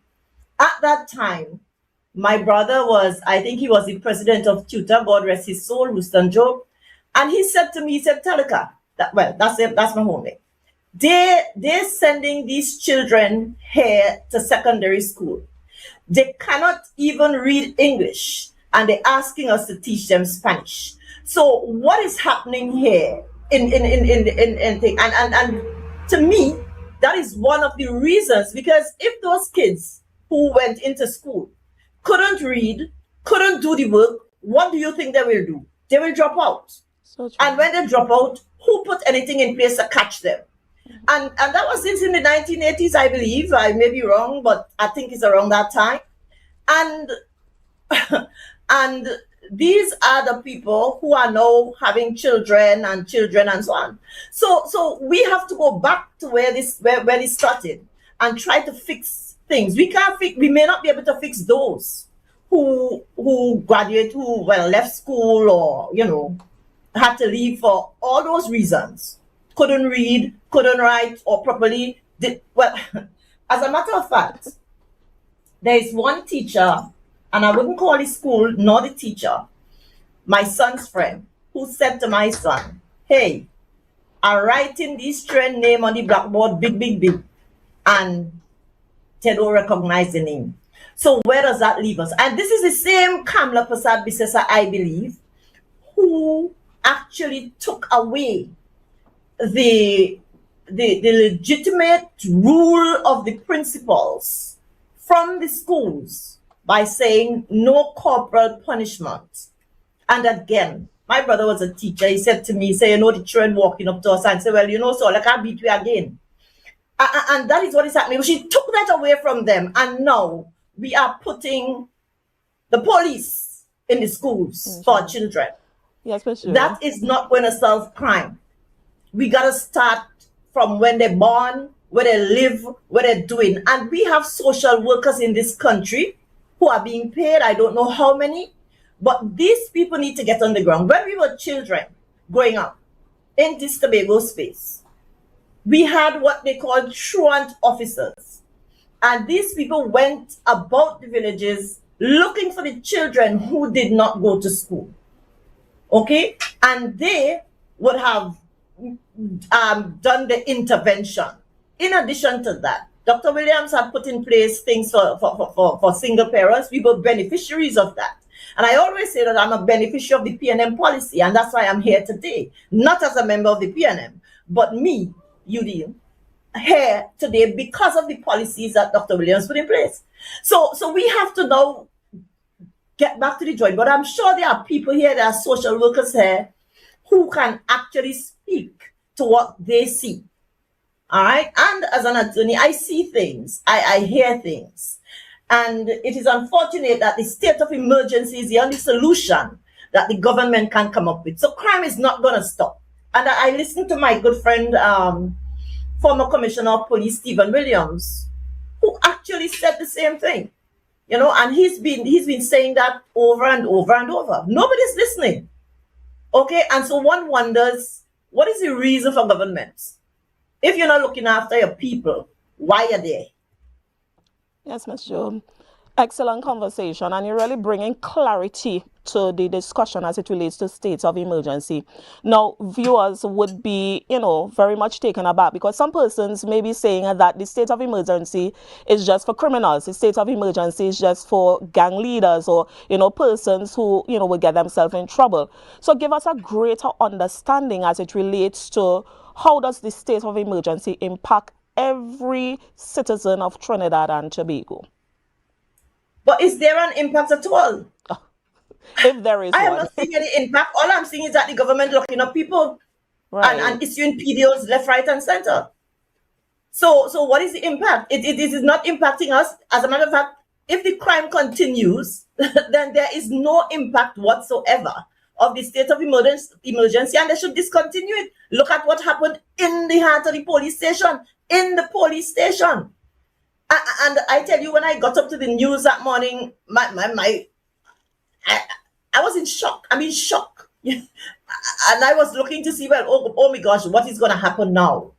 All these guns out there. I don't think they take the guns to play Dolly House. So what they're going to do with them? What are the problems we're going to face? So the state of emergency, I don't even think we should talk about that. What we should try to talk about is how we're going to prevent our young people from going into a life of crime in this Trinidad and Tobago and in this Tobago space. If you see what I see, then Tobago is not immune from what is happening in terms of the crime and our young people. All right? Yes, I'm hearing your passion, and as a lawyer from the legal perspective and the legal side, as it relates to constitutional rights that is being limited or suspended during this period, how does that affect the citizens? Well, the rights of let me say, hopefully law-abiding citizens may not be affected. Okay. So it gives the police the right to just come into your house and search your house and so on. But so far, nobody has searched my house, and I don't think they're coming here. All right? Hopefully, they would have the information on where to go. So they have the additional rights to go in and do that. And yeah, sure, if you figure that people have guns and harboring things and criminals or whatever, I have no problems with that. But from what I'm seeing, generally, the law-abiding citizens hopefully are not on the radar of the police. Yeah, but everybody's a law-abiding citizen when the police enters the house. So I can't say, who is a criminal and who is not. The police are supposed to know those things. They're supposed to have the intelligence. And as a matter of fact, I remember once, a couple years ago, one of my friends from Trinidad came to Tobago police, and I was giving him a ride downtown to go to the airport. And on our way from uptown to downtown, he started to point out some Trinidadians who he actually knew were criminals. So I think the police would have the intelligence and they would know who they are looking for. But generally, I don't feel any difference. And a lot of people who you speak to don't feel any difference. All right. But we're not sure if those who are being targeted are actually criminals. We don't know that. Understood. From your professional perspective, tell us what other measure could have been put in place instead of the state of emergency as it relates to the whole aspect of trying to curb crime? Like I said, it starts from the home. It starts from the home. And we have not been looking at that. I just said to you that Dr. Williams we would not have been criminals anyway because we had a mother. My mother was a single parent with 6 children. But she ensured that she always said, I'm mother and father. And so we had to walk a straight line. Okay? And we never missed school, never missed church. So, but that was her. Now, some people may not have the necessities. And like I said before, I am a product of Dr. Williams's and the PNM's, the strategies they implemented to help single mothers in those times, and they are still doing it. I remember as minister in Trinidad, I had to go into a CLOTS one day. and I would have seen, children home, school-age children not going to school. And I don't understand what the members of parliament do, because I believe as a member of parliament, or as any politician or person in assembly or wherever you are in government, your number one duty is to look out for your people. So election time, you walk around and ask them for their votes, and then after election, you don't bother with them. They don't know, they can't call you, they don't see you, they can't find you. All right? These people have the influence that they can talk to their constituents and see how best they can assist them, and then take whatever issues there are to the parliament for government to make the policy, or to the cabinet for government to make the policy. All right?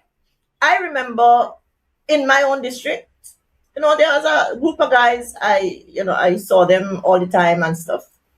And like everybody else, I said, look, we are fighting up in them.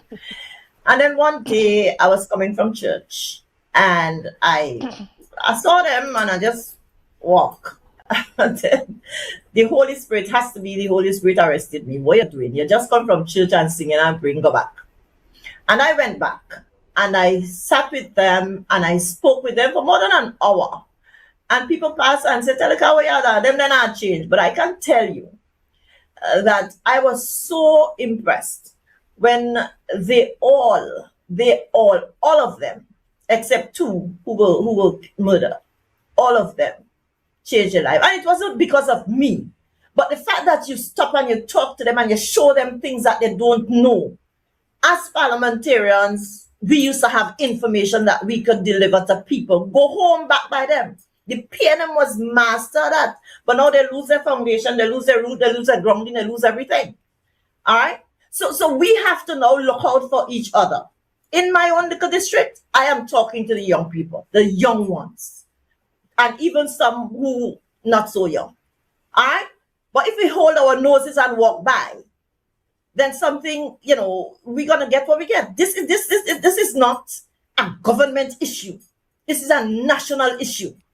And some of those people, I always talk about, I don't know if you all remember, there was a guy who was running down the highway from the police at some point in time. And people were laughing at, carrying on and things. And I looked at the guy and I said, boy, his stance, the gait, how he was running. I said, you know what? If somebody had captured him earlier, he and the Dream Richards would have made this country the top in the Olympics. Yes. But we don't do that. And so some of our children, take for example, schools, right? We have a lot of our children may be sports oriented, but there is nothing in Trinidad and Tobago to actually merge school and sports in a meaningful way. And I was speaking to one of the guys who has a league, and he was telling me, he said, we could do better than this. We could use the education system, maybe a two-tier system, however, and he explained to me how we could work. And somebody needs to talk to him, or he needs to talk to somebody, whoever they are, sports, anybody, the chief secretary, the prime minister, somebody, talk to them and give them his views. The unfortunate thing is, we do not, well, not we, parliamentarians just listen. You go through 1 year and you come through the next year and fall on the ground, and that's the end of this story. Politicians, all right? They talk a good game when they want your vote, and after that, we have a problem. Now, one of the other things that I have a problem with is campaign financing. All right? So all these things impact on the government's ability to deliver for its people. Mm-hmm. Because you know this story, who pays the piper calls the tune. So if somebody finances your campaign, and I want Tobagonians to understand that when they get the free jersey, when they get the big truck, when they get the music and the free food and the free rum, for that time, that is what you're getting. Okay? Who pays the piper, calls the tune. So if and when that person gets into government, what they are going to do, what do you think they're going to do? They're going to pay the piper first. Contracts, big truck all over the place. What you going? You're going to do the CPEP work or whatever. We have not put things in place. When we started CPEP, and it was CPEP, Cynthia Alfred was the person, God rest her soul. Her idea was to give single mothers a chance to develop themselves. Yeah? So it was supposed to be that they work from 9 o'clock to about 2 o'clock. So between those hours, they would have already sent their children off to school, and then they would get them when they come home. So they don't lack stability. All right, but now, you know, plenty of people working and stuff. So that was the idea. And then somehow they were supposed to be going to learn a skill or a trade and give them an opportunity to be self-employed. When I was in Ministry of Culture, with Joan Yule Williams, they did a lot of programs. And I said to her one day, I said, Minister, after we do all these programs, where these people can work from? So now we have, what we're going to have with these skills training, we're going to have a trained workforce and unemployed. Now, government has to take initiatives to assist their people. I was the head of academic services at the Tobago Hospitality and Tourism Institute. And I was also teaching. And one of the things I said to my students, we had to do projects. Whatever project you do, when you leave school, you should be able to implement it. We should have put things in place, the government that is, to catch these people, to give them the assistance they need. Take, for example, and I wouldn't call the place, down in, there was this restaurant, new restaurant was, well, not a restaurant, the place for the opening for a restaurant. And I said to my director, let us ask the Tobago House of Assembly for assistance for the students who graduate from hotel school to open a restaurant down on the west. Give them that money, and eventually I can assure you that they'll be able to pay back the money. Nobody did it. And look at down in the west now. Everybody down there except Tobagonians. I go down there, it's only everybody else. All kind of little business. Hardly Tobagonians owning anything.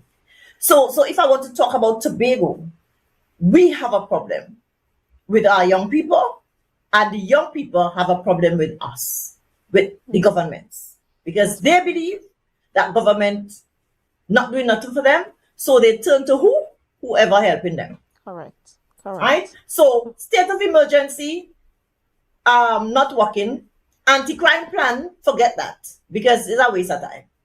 They could anti-crime whatever they want. If you cannot reach these people where they are, you cannot change them. And it is all about changing mindset and minds, and giving them hope so that they will not turn to a life of crime. There are some people you can't fix, right?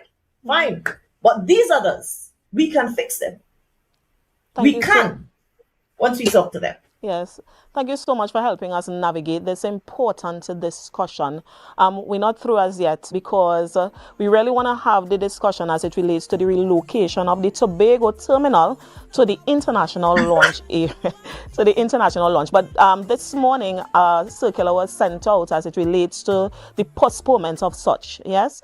But let's just have the discussion still, because you know, we want to understand what would be the ramification of moving it from, you know, where it is now to the international launch, and your take on such. Okay. All right. No problem.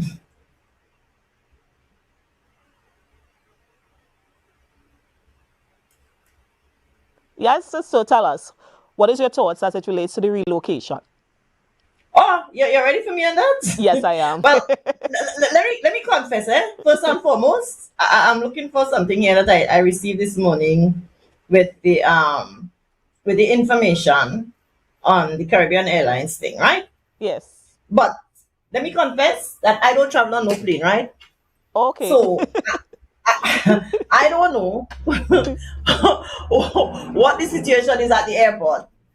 Okay, so my take on this is that they said it's in keeping with international standards. I've not checked that. Standards, correct. Yeah, and I'm not too sure what the international standards are.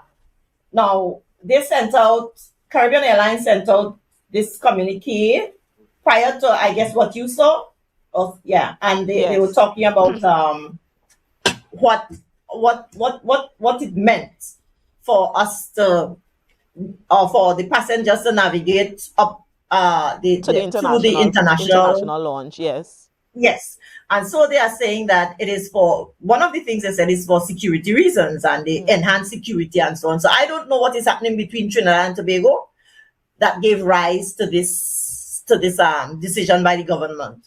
So there are lots of things that we don't know. Yeah. So for now, I guess what we have, and I think the chief secretary for Tobago says that it's in keeping with what is gonna happen at the A.N.R. Robinson Airport, I guess when that opens. So I am just waiting. I cannot fully comment on it because one, like I say, I not going down there because I don't travel on the plane, and two, I just waiting to see what is gonna happen and how this is going to be rolled out. Yeah, I am thinking that, even the public is kind of waiting to see how it would have rolled out.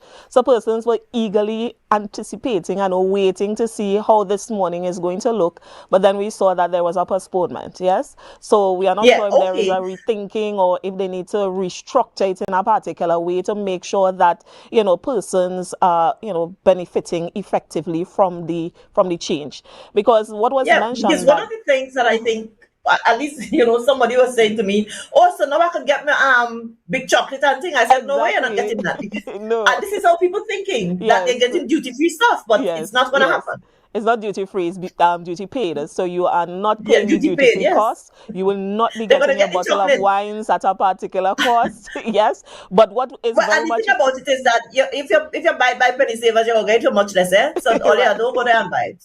Right. And what is more interesting is that the eating areas on the inside, they will now, be benefiting in a very, substantial way because of the fact that traffic between Tobago is something that is always constant, yeah? So we know for sure that persons on the inside why Tobagonians want to go and eat food there when they're coming home? A fried chicken and whatever. Yeah. Anyhow. Yes. It will benefit the international passengers. I'm not saying unless we have a delay in the flight and stuff. If the flights go on time, then Tobagonians wouldn't have time to sit down and eat. Right. Or those who traveling here. Yes. From Trinidad to Tobago. If the flights go on time, you go just in time to get your flight and then you hustle. And I think you have to come downstairs and then go to the Tobago terminal or something like that. I'm not sure. No, you have to go through the international launch. I know that. But you're going upstairs. Yes, you're going upstairs. And so from upstairs, where you're going? They channel you off onto the plane. From where you're not going to the shoot, you're coming back downstairs and then walk on the thing or what? I don't know. I think you're going through a shoot. You're going onto the plane itself.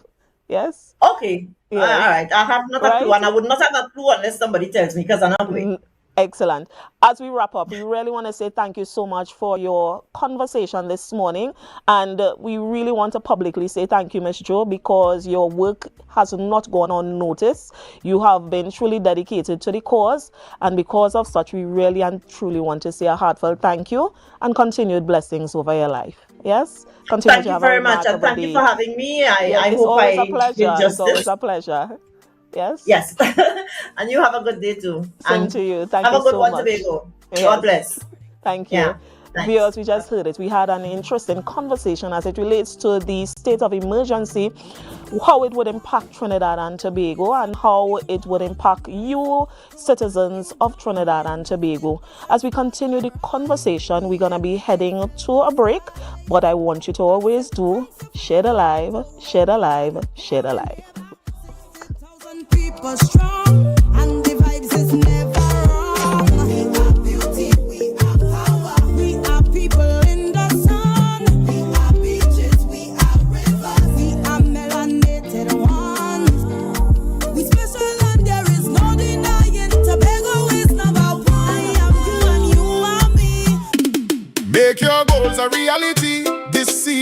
with Mount Pleasant Credit Union. Tobago's choice, we got you smiling. Come and feel that mid-year feeling, oh yeah. Mid-year island dreams, we make it easy.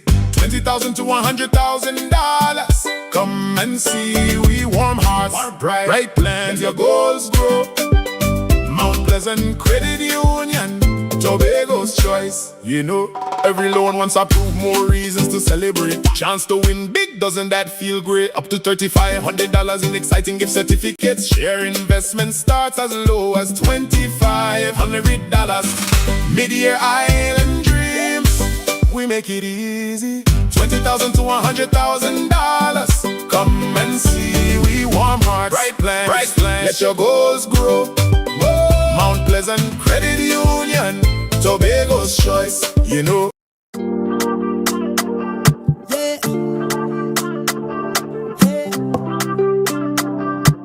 Tobago updates. Good morning, Tobago.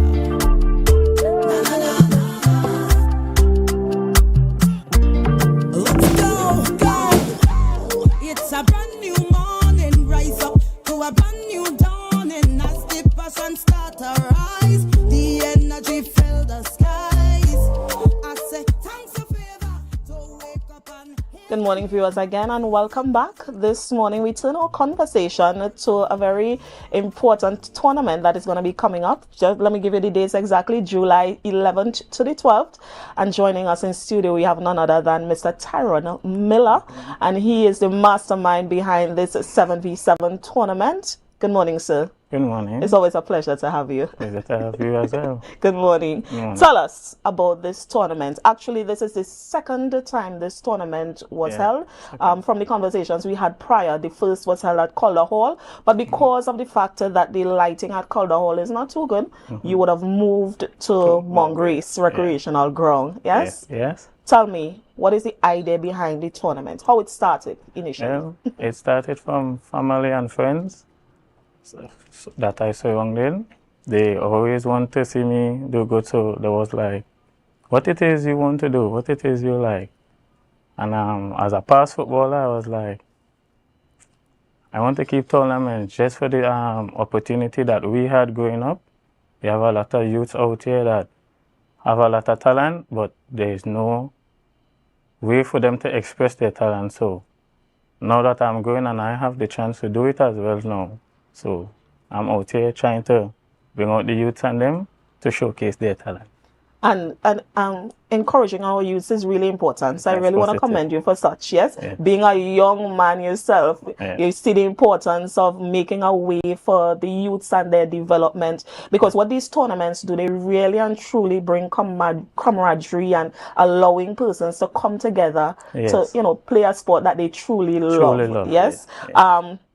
From Plymouth. So it's safe to say good things come out of Plymouth. Good things come from Plymouth. Right? Yeah. And from our conversation before, you would have, you know, acknowledged that Miss Forbes, Karen Forbes, also played a very important role as it relates to encouraging you, knowing that she herself has some successful tournaments in the past. She's very great. So we really want to say thank you so much, Miss Forbes, this morning. Because you were indeed mentioned. Tell me again, what makes this tournament very much important? And one of the important things that you would have identified is that anyone could take part in this tournament. Anyone could take part. Another important point is that school is going to be closing, and another important factor that impacts whether boys or young men play is the fact that you can't have that dual playing in TFA as well as any other tournament. But the good thing is that TFA is going to be finished. Yes, it will. Yes? So tell me, how important is this tournament? Well, it's very important, as I say, that the youth and them, that's what we care about, the future. So they have their chances now to showcase their talent. Maybe as Tobago see them and they can get to represent Trinidad and Tobago like Daniel Cyrus and even Karen Forbes did. Yes. You know, so it's all about the Miller 7v7, July 12th, 11th and 12th. Registration is like, anybody could register. You don't have to be a footballer to register. You yourself could register to you. I can register a team. You can register a team. Well, you never know what could happen. There are people in your area you know that are youth and could play the football. So it's just like $300, you register a team and you're like, okay, tell your mommy, come with $100 and you get to showcase your talent today. You know? Lots of prizes to be won. We even have a 75-inch TV to give away as well. We have a coupon for $50 and you can win a 75-inch TV. Just to clarify to the viewers, the television, which is a 75-inch television, you have to purchase your raffle. So let's just say that a little bit slower so that they would have an understanding that there is a $50 raffle that needs to be purchased and that gives you a chance in order to win a 75-inch television. Yes? Everybody loves prizes, and what I'm seeing on the screen is that this tournament is one that will be full of prizes. Full of prizes. Full of prizes. Something to encourage our youths to get into. As we continue the conversation, tell us about sponsors. Well, I have sponsors from OJ's Car Rental and Leasing and Kick It with Karen so far. I have my friend there, Antonia Paul. She will be writing to all people and stuff like that. So I am surrounded with good people. As the flyer comes back on the screen, I just want to encourage viewers that this is a tournament that we need to be at. Yes, July 11th to 12th, starting at 12 p.m. till, and that till is still because of the fact that Mongrace has lights. So light is not a factor this year. Problem. Yes, no problem. So we have the 7v7. In fact, we're going to put Miller 7v7 tournament. Grand prizes up to $10,000. Lots of trophies to be won, lots of prizes. As it relates to registration, $300 to register a team. So anybody could register a team. Anybody could. As it relates to the players, it's $100 per player. Yes? At this time, it is not limited to age, it's not limited to size, it's not limited to the fact that you could or cannot play football. Everybody is invited. Yes? Everybody is invited. Thank you so much, Mr. Miller. Any closing words? Tell me. Encourage the individuals to come, the viewers. It don't have to be football. Once you have an opportunity to do something that you love, I think that you should give the youths and them a chance to showcase their talent. It could be tennis, basketball, whatever you love to do, I think you should go out and do it. Thank you so much, Mr. Miller. And as we continue to encourage individuals, again, the date, July 11th to 12th, 7v7 tournament. It was indeed a pleasure and continued success over your life. And I declare that that tournament, it wouldn't be the second, but there would be a third, fourth, fifth, and continuing. Yes? Thank you. Yes. Thank you so much. Thank you so much, viewers. As we continue the conversation, up next, we have none other than Miss Miggins, who is going to do the conversation as it relates to the raffle, the long raffle. Everybody's excited about this raffle, yes? Bishop's High School 100th Centennial raffle draw that is coming up. So we're going to have that conversation in a while.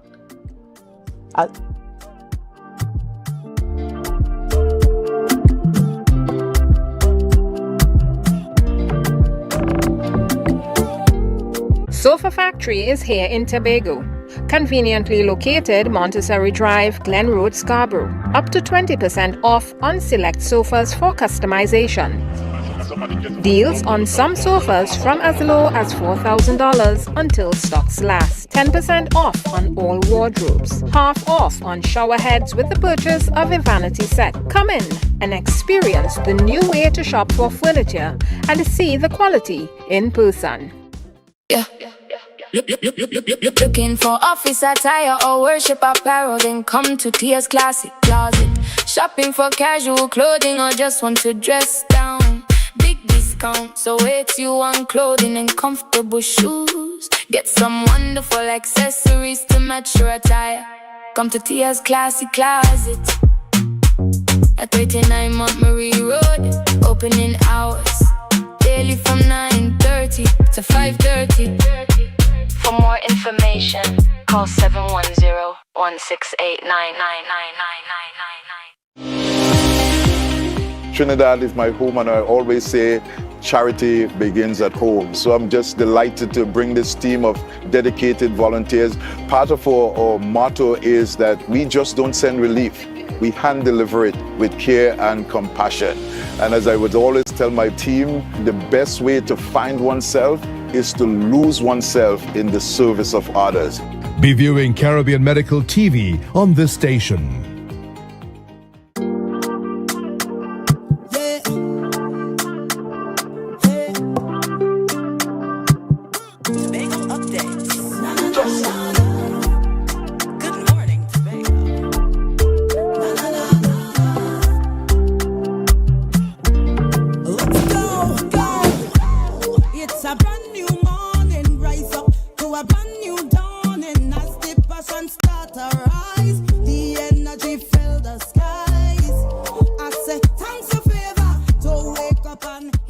Welcome back, viewers. Now, this year's marks a truly remarkable milestone.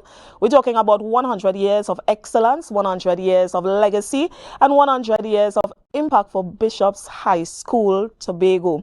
Joining us this morning to have an important conversation is none other than Megan's McDonald, marketing chair of the Bishop's High School Centennial Committee. Good morning. Good morning, Tobago Updates. Thank you so much for having me. Oh, it's a pleasure. Truly, truly a pleasure. I'm feeling like I'm in royalty right over now. Really exciting. Mama Guy man. Really exciting to have this conversation. Tell us, raffle. And we know that everybody is excited for the draw of this raffle because of the important fact that we are seeing something really red. Yes? Tell us about the raffle. Yes, so you all know in 2025, Bishop's High School turned 100 years old. So one of the few 100-year institutions on the island. It's actually the first co-ed school in the entire nation of Trinidad and Tobago, and we had a year-long worth of activities throughout the year last year. The raffle was supposed to be drawn in December 2025, but we decided we'd give people more chance. I'll give them a more opportunity to make sure that they have their raffle ticket. And this raffle comes to a close today, April 24th. So if you have not gotten your ticket yet, there are a few ticket outlets that still have tickets. I believe Viewport, Bishop's High School, of course. So you want to make sure you have your ticket in hand, because on April 30th, we are doing the live draw. Mrs. McDonald, what I really appreciate about this raffle is that it is so much more than just celebrating 100 years. What we're seeing is participation. What we're seeing is opportunity. What we are seeing is eagerness, because persons are really and truly excited about, about the launch of this raffle. Not only that, the fact that, we're looking forward to see who is going to get this red vehicle. Yes. Tell us what was in That's right. Yes. Tell us what was in mastermind. What's the thought process behind doing a raffle for your celebration? So we at Bishop's High School recognized that we could not be Bishop's High School without the members of the public, Trinidad and Tobago, all the people who have gone into not just attending the school, but making sure that the school remains the institution that it is. And in our way of, working to give, we wanted to give something substantial away. Some schools might give away a car, right? But we felt that for 100 years, we wanted to give away not just a vehicle, but we wanted to give away 10 prizes in all, valued at just over $500,000 for a total prize package. So there are 10 opportunities for people to win. And if you would just allow me, let me just run through you go ahead. these you go right prizes. Ahead. Yes. Thank you. Right? So for the 10th prize, we have a grocery voucher valued at 2,000 TTD, right? So you know you're going in to buy your groceries, you need your little money, 2,000 would go a good way in getting you what you need. 9th prize. Now I don't know about all but the way my Amazon cart set up, it have about $1 million worth in things there. So this 9th prize, we're giving you 500 USD to clear out some of them Amazon items that you have there, Amazon gift card. 8th prize, a 75-inch Samsung Smart TV. Or 7th prize, an iPhone 15. 6th prize, a 15-inch Lenovo laptop computer. You know you have to get a laptop for them trying to go school. Make sure you have your $100 inside. That's the 6th prize. 5th prize, an iPhone 16 Plus.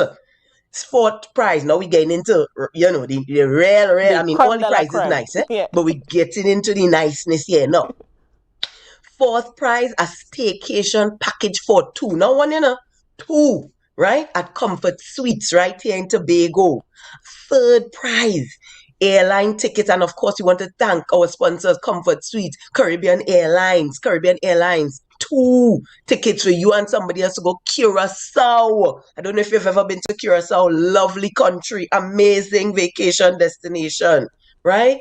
So, and then we go into the 2nd prize, which is a trip for 2 to Miami. Right? And the 1st prize, our brand new Mazda red SUV. Red, right? Very red. Thank you so much, sir. Thank you so much for the rundown as it relates to the prices. Very quickly, just remind viewers again the cost of the tickets, and I know that you mentioned some outlets that still have tickets. Just to remind us again, because I know that persons will be running very quickly to get them after you list out all the prices. As they should. Yes. As they should. $100 TT, and you could buy in person or online. Online will be available tonight up until midnight, and then after that, that is it. So you know how we just say you had to have a ticket to have a chance. Don't let your chance pass you by. It is the 24th. Today is the final day to get your tickets. Head to Mount Mary Bishop's High School to get tickets. Maybe Viewport, you might get some tickets, and a few other locations, but online will always be a good choice as well. Thank you so much. We're hearing about the raffle, right? And we just want to continue to encourage viewers to purchase. Are there any projects or upcoming development, as it relates to what the raffle is going to be used for, the raffle funds? Correct. Yeah. I'm happy you asked that question. So you can't have an 100-year institution and not have a few expenses and bills and things that you need to pay for, right? We have that brand new field outside. Right. We want to make sure we're making sure that our infrastructure, not just the field, but the building is appropriate for students to come and pass through our halls and be able to be solid contributors to society. We want to make sure our facilities are updated and people have the tools they need when they are getting the best education. You understand? So, it's going to go into a few school projects that we have coming on stream, as well as a few projects to ensure that students are taken care of in terms of scholarships and so forth. So we have a lot of need at the school, and this raffle is supporting that need. Remember, again, it's a 100-year institution. There are many things that need attention, financial attention, and this raffle is going to go a long way in supporting those efforts. Really want to say thank you, because I am seeing the passion and I know the vision and I know the love that you have for your institution, Bishop's High School. Yes, I know recently, well, not recently, last year you would have done an ad as it relates to a speech ban. Yes, as speech. Yeah. So I want, because today's the deadline. Yes, we have until today in order to finish purchasing and buying our tickets. So I want you to encourage the viewers in your own way to make sure that, all these tickets have been purchased. Oh, good. You're putting me on the spot. Yeah, but you're custom. Good evening to one and all. A special good evening I bring to you all. Are you not hear what me say? Make sure you get your $100 for pay. Because you see, when today are the last you could buy for win that car day. Drag your bow, Mr. Drag your Fiddler. bow, Mr. Fiddler. Thank you so much, Mrs. Miggins McDonald. Always a pleasure, yeah, to have a conversation with you. Viewers, Pleasure you to heard be it. here. Today's the day. Pleasure to Let's be go here. out. Come on, audience. Yes, Let's go. let's go Last out. day. Let's purchase our tickets. $100. Just to remind you, you can purchase tickets at Penny Savers, also at Bishop's High School, and you could also purchase tickets online. Today is the day to support, and you are not just supporting. You're supporting a worthy cause. You are supporting an institution that continues to impact Trinidad and Tobago, impact the region, impact international waters. So be part of, being able to shape the next generation. Yes? That's Thank you right. so much for Correct. joining us. It's always a pleasure. Thank you for having me. Yes, and all the best. Thank you. Viewers, you heard it. So just to, continue the conversation and remind us, we just heard from Mrs. Miggins McDonald, and she was encouraging us as it relates to getting out there and purchasing our tickets as Bishop's High School continue to celebrate their 100th centennial celebration. That's all the time we have this morning.